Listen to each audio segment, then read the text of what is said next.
Lisa Loeb, 15 seconds of curtain, Lisa. Lisa, oh, of course she can't answer because we conducted this interview in the past. Way back in May of 2018, we sat down with the singer-songwriter for a chat about her cover of Rainbow Connection, as well as her life as a Muppet fan. She's one of us. We hope you enjoy this interview from the Tough Pigs Vault.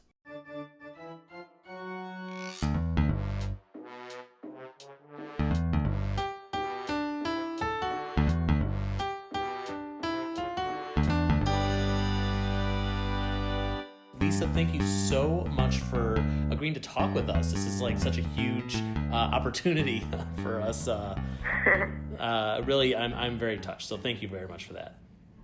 Oh, well, thank you so much for talking to me. The reason that we're talking is because you have a new album out, Lullaby Girl, and Rainbow Connection is one of the songs that you cover on that album.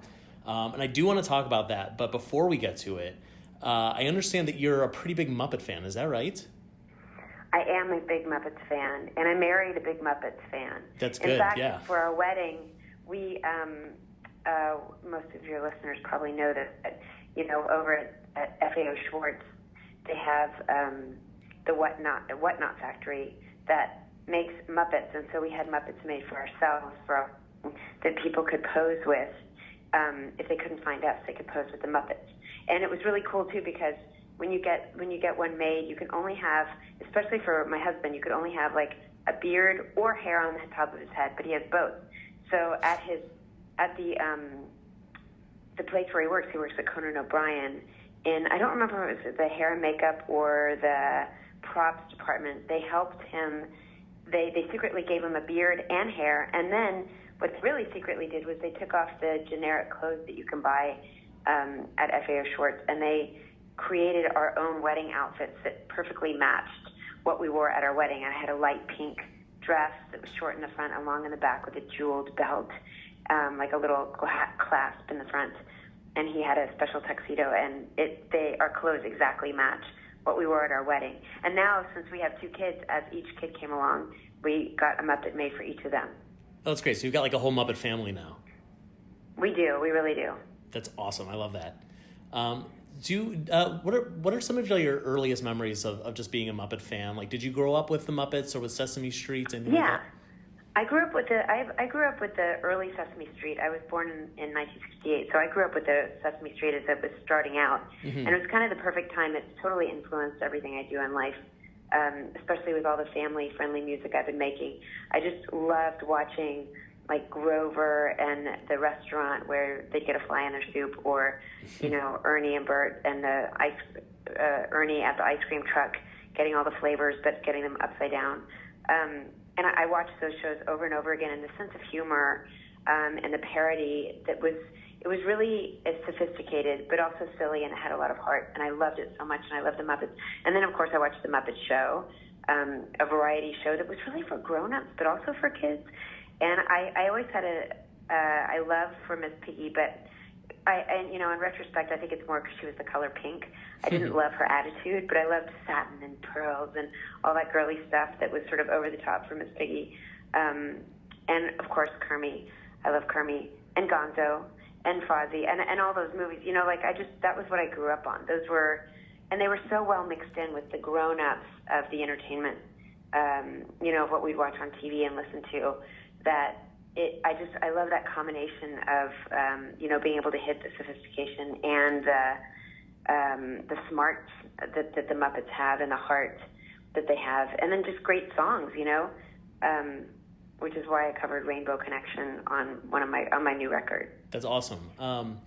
Do you still like revisit that old Muppet stuff now as an adult or with your kids? I do revisit it, and it really stands up. I love things from my past. It sort of is a time machine for me. But also now I have kids, so we like to share that stuff with my kids. It's funny. I remember playing, especially for my daughter, who's 8 now, and when she was a couple years ago, we would play her a lot of the Muppet shows because we have them on DVD. I was thinking we had them on VCR, but I think we have them on DVD. Yeah. And she was like, "Oh, Florence Henderson, she's beautiful," But they're from a long time ago, so. But, they still stand up. They still seem like you could watch them today. Yeah, absolutely. Do you would you say the Muppet Show is like your be all end all like favorite Muppet thing ever? I mean, is Sesame Street considered Muppets? Yeah, I mean, absolutely. they are Muppets. Yeah. I think the early Sesame Street really is a thing, like loaf of bread, like this is your life, and I just those little skits and everything in there. I do love the Muppet Show. It does remind me a little bit of having to do homework after school, but and also the first Muppet movie I really love. It's a bit lengthy, but I do love that movie also. Absolutely, yeah. It still holds up today. It's such a wonderful film. Yeah, it's funny. I was looking through my stuff back in Dallas recently from when I was a kid. I packed up some stuff, and I found my Miss Piggy like enameled brooch. I found some like Muppets shoelaces and a bunch of great stuff. It sounds like you like a lot of us fanatics on our end. It's like we just kind of kept all this Muppet stuff that we collected throughout the years. Thinking, yeah, I'm so glad too. Like in our house, my husband has a Kermit actually two Kermit phones, and gosh, a bunch of other stuff. We just have it all throughout the house. That's awesome. So speaking of your love of Sesame Street, a few years ago, you performed the theme song for the revival of Shalom Sesame. Yes. What was that like, being asked to make such a huge contribution to the Sesame Street universe? Well, I felt like I really needed to be true to Sesame Street. I know Sesame Street has gotten, especially through the 80s and early 90s, it kind of was influenced by MTV, and it got louder and kind of more jaggedy and like unusual camera angles. Like I like the old school. I really love the old school Sesame Street. It's just quieter, but it hits you harder. I feel like, because it's like being in a quieter restaurant. You can actually hear the conversations, as opposed to the newer sort of 80s and 90s Sesame Street, which is like eating in a loud restaurant. Right. So when I was asked to write the theme song for it, I really went back to the original, and I tried to get something that felt like the original Sesame Street theme song, and then I worked with them on the lyrics. They had ideas for what they needed it to say. So that was really, we were trying to really recapture, kind of a take on the original song. So I felt really happy to be a part of it. It was really iconic and special for me. And at the same time, I felt secretly proud, and also, what's the word? I just felt like I was keeping history alive, by making something that was closer tied to the old Sesame Street. Yeah, absolutely. And feeling, and arrangement and melody and everything, actually. Yeah, for sure. And then a couple of years ago, so I have to ask, did you watch the most recent Muppet TV show? It was just called The Muppets, the Office style mockumentary. I didn't get to see it. Did you hear there was an episode in which all the characters go to sing karaoke, and Janice sings your song "Stay"? Yes, I know this because Yeah. I did see that part of that episode, because I did approve that, because I was like, yeah. Oh, you approved it beforehand. Stay. That's awesome. Yeah, everything is approved. When you see music in any kind of entertainment, it has been approved. Well, it's cool that it actually I talk about it in my shows. I'm like, there was attorneys involved. There was contracts. Right. There was decisions on how many seconds they could use. How did that feel? Yeah, like seeing it's Janice so sing crazy. your song? It's hard to believe. Like I in my life, I've been so lucky to, meet people who make some of the instruments I grew up playing.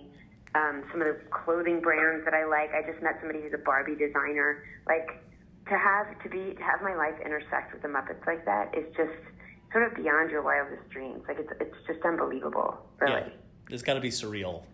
It totally is surreal. As a fan, yeah. And then just find they're a fan of yours, in their own universe. I think that's killer. Yeah, no, it's totally unbelievable. And so now, you've got this new album, Lullaby Girl, which is in stores, available right now. Everyone can go buy it or download it. Yeah, it's actually only available on Amazon. Oh, okay. So you can order a hard copy through Amazon. You can get it at my shows if you come see me, and you can listen to it streaming on Amazon Music. And if you have Amazon Prime, you can listen to it for free. Oh, there you There's go. also tons of videos available if you just want to watch the music. We have videos available for almost all the songs on the record, and those are on YouTube, so you don't have to have Amazon for that part. Yes, and you can watch like Rainbow Connection and other ones on YouTube. And we'll make sure we link to the Rainbow Connection video as well right here on Tough Things. Yeah. So what made you choose Rainbow Connection for this album? It's funny. We had some input from the Amazon. So we worked with Amazon to make the record. They were like my record company, and so they had a couple of ideas. And for them, when we were talking about they wanted me to make a lullaby record, and I think they wanted me to make one that was more sort of for kids. But as I got into choosing songs, they had a couple of suggestions of songs that were very kid-oriented, like not Hickory Dickory Dock, but those kind of songs. Yeah. I had already made a nursery rhymes record, and I think they wanted something that was like a companion piece for that. And instead, when we got into it, there were a couple songs on their list that they were recommending to us that people are interested in as lullabies, and one of those was Rainbow Connection. And that was one of the reasons I think that we started going the direction that we did with picking a lot more classic songs from all the different eras, because we started realizing, wait a minute, we could do The Sun Will Come Out Tomorrow, and we could do In My Room by the Beach Boys, and we could do What the World Needs Now Is Love, and songs that we can arrange and create an album with a lot of variety and different feelings, but still all in the world of lullaby, with a great jazz band, playing things in a tone that sort of calms you, but it's, again, sophisticated. And Rainbow Connection fit everything. Again, it was how I see family-friendly records. It's a message that's beautiful. I'm friendly with Paul Williams, who is the writer of the song. We even performed it together once, which is amazing. Oh, wow. But, it hit all of our marks. It had a nice theme. It's sort of about the future, about how things can be. It puts you in that mindset.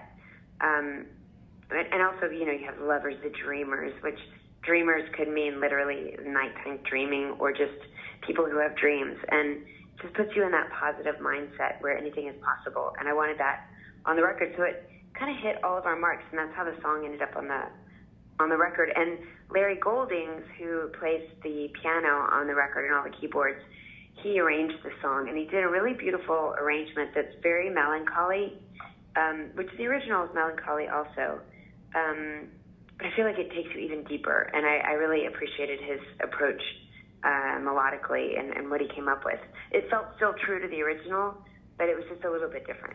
Yeah, it's actually something I noticed as well about the cover is Larry Golding's piano replacing Kermit's banjo, and like that's such a when you say those words out loud, it's such a huge departure. But I know at the same it's a little time, bit hard. It's funny. I actually have a Kermit. My husband does actually Kermit sitting on a log with a banjo, little statuette, but. I love the banjo, and it's funny, banjo's played a role on a lot of my records. On my last record, Feel What You Feel, Ed Helms from The Office actually plays banjo on one of the songs. On another record I have, Steve Martin plays banjo. So it was kind of like, and, it was like, oh gosh, we should have a stringed instrument. But we were trying to make this record a little bit more piano-oriented because I hadn't done that before. Sure. And so, yeah, we didn't get that nice, twangy, kind of homegrown feeling from the banjo, but we did get a sort of sophisticated, melancholy, heartwarming version as well with the piano. Yeah, you absolutely you nailed the the emotion of the song, and I think the original feeling that Paul Williams was trying to put out there into the universe, despite the fact that he liked it. He likes our version, so that's what more can I ask for? Yeah, once you get Paul Williams' blessing, that's everything. That's cool. So then, also on the same album, you covered the song Inchworm, which actually has a lot of Muppet connection as well. I don't know if you were aware. Yeah, they had the video. But what are all the? Are there more connections that I know? So there's a couple. So there's it's one of the few songs that appeared on the Muppet Show twice. Once in the first season episode with Charles Aznavour, and then again later in the series with Danny Kaye. Right, that's what I remember, the Danny Kaye one, because they had the little tiny inchworm. Yes, exactly. And then they also was one of the rare songs that was performed both on the Muppet Show and on Sesame Street, which is interesting. Yeah, maybe that's why I have such a connection. I thought it was just from watching the movie Hans Christian Andersen when I was a kid. Sure. And I always loved it. And it was funny, a lot of the musicians I was playing with, they didn't know the song, and especially they were freaking out during the part where the math problems with the melody, 2 plus 2, 2 and 2 are 4, 4 and 4 are 8, 8 and 8 are 16, 16 and 16 are 32. They were freaking out when that part goes over the other part, inchworm. I just made it too low. But they were like, this can't be right. I'm like, this is how it goes. Yeah. And to me, it's like, I know it like the back of my hand. It's like a peanut butter and jelly sandwich. Like, it's really normal and average to me. But to them, they were like, oh my God, that's crazy. And these are like jazz musicians who play all kind of crazy stuff. So it was very funny to see their reaction to that. Yeah, that's But again, fantastic. like that's like it hits all the marks. You know, it's a song that, in a way, I associate with my childhood because I watched all that stuff when I was a kid. But it's also sophisticated, and it still tells a story that I think we all can, you know, appreciate and learn from.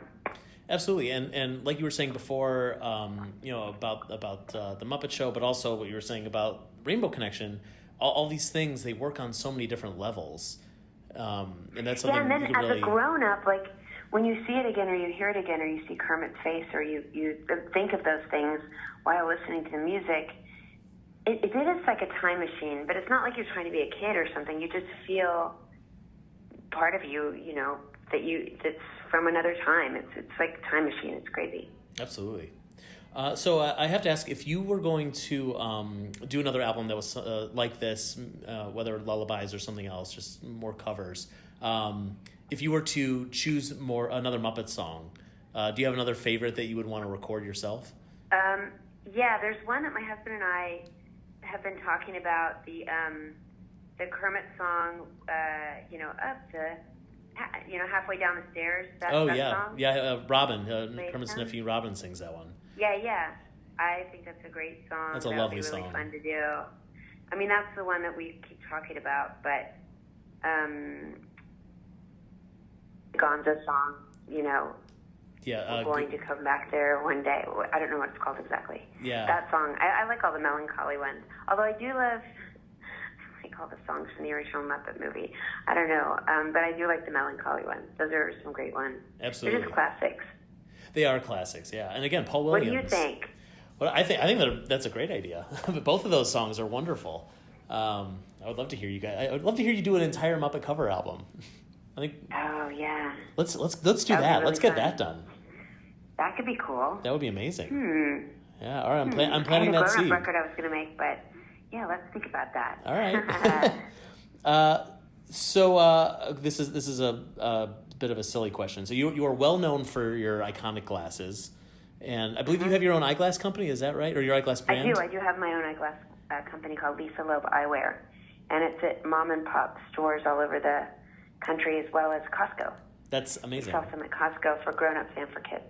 So if you had to trade glasses with either Scooter or Dr. Bunsen Honeydew, probably Dr. Bunsen Honeydew. Yeah, you would switch with him. Yeah. I would. Yeah, they're both a little too nerdy and small for my taste, but yeah, I'd probably say Dr. Bunsen Honeydew. I would actually really like to see him wearing your glasses. I think that would be more entertaining. That would be cool. You know, Hello Kitty wore my glasses, but I never had a Muppet wear my glasses. Miss Piggy would look good in them. Oh, yeah, she would, actually. I would love to see that. Yeah. So would Janice. There's not a lot of women Muppets. There's not. That's a bit of a problem. It's a very interesting issue. Yes, it is. But anyway. So if I still appreciate it. if you were asked to be on, like, let's say there was a new Muppet show, something like that, and you got kind of free reign to work with any of the Muppets, maybe sing a duet with one of them, who would you choose? I would like to work with Kermit. Mm-hmm. Although it would be pretty funny to do a Miss Piggy thing, like one of those songs that has like a little rivalry in it. You know? Yeah. Like, I could do anything better than you can, like that kind of song. Yeah. Or that would be really fun too, because that could be hilarious. With Kermit, it would have to be like heartwarming, or Fozzie Bear. Fozzie's always sweet. Oh, that would be sweet. I would like that. Yeah. All right, so we can wrap this up in a minute, but I do want to ask before we do. You've obviously spent a lot of time working on Rainbow Connection, probably thinking about the lyrics a lot. What would you consider to be your own personal Rainbow Connection? Explain one more time. No, that's all right. You've obviously thought about the song a lot in working Yeah. on your cover for the album. And, the Rainbow Connection is this thing that we've all been searching for, whether it's success or Yeah. happiness. What would you I would consider say just yours? sustainable. This sounds really like logistical, but like sustainable life flow. Where it's like where work is fun, which it is, and it always makes enough money to sustain a life with, even small luxuries. Going on a couple of vacations, hanging out with the kids, where there's always enough time for sleeping and enjoying ourselves and working and hanging out with each other and, going to new places, exploring new places, returning to old places we love. That would be the best. Like where it doesn't feel like the hustle and the bustle all the time. Yeah, that's great. And then last question, is there any message you'd like to pass along to all the Muppet lovers out there, the Muppet fans who love your work, who will, I'm sure, either already own your album or will soon go out and buy it? Well, definitely check out Lullaby Girl, but also check out Feel What You Feel, which has bread on the cover, like literally pieces of bread with faces, very Muppety. And spread the word. If you like it, tell other friends about it. I do get so many people who stop me in airports and all over the place and say, "Oh my God, I love your music. Have you been making any lately?" And I think they're a big fan of my song from 25 years ago, which I really am super happy about. I don't have any problem with that at all. But it's like, take the extra step, explore some of the newer stuff that's out there. It's easy to watch on YouTube. There's tons of videos. It's all on Spotify or Amazon. So definitely check it out. And if you like it, spread the word. Great. Well, thank you again, Lisa, for joining us for this. This is really a treat. I really appreciate you taking the time. Thank you. And thank you for continuing to spread the word about, love of the Muppets. Thank you. I really do appreciate it. I know I love the Muppets. They just make me so happy. Oh, good. Well, this interview made me very happy, so thank you again. Good. Thank you. I really appreciate it. 15 Seconds to Curtain is hosted and produced by Joe Hennis. Edited by Jared Fairclough. Logo artwork by Dave Haltine and Jay Fosgit. Theme music by Stacy Rosen. A Muppet fan podcast brought to you by toughpigs.com.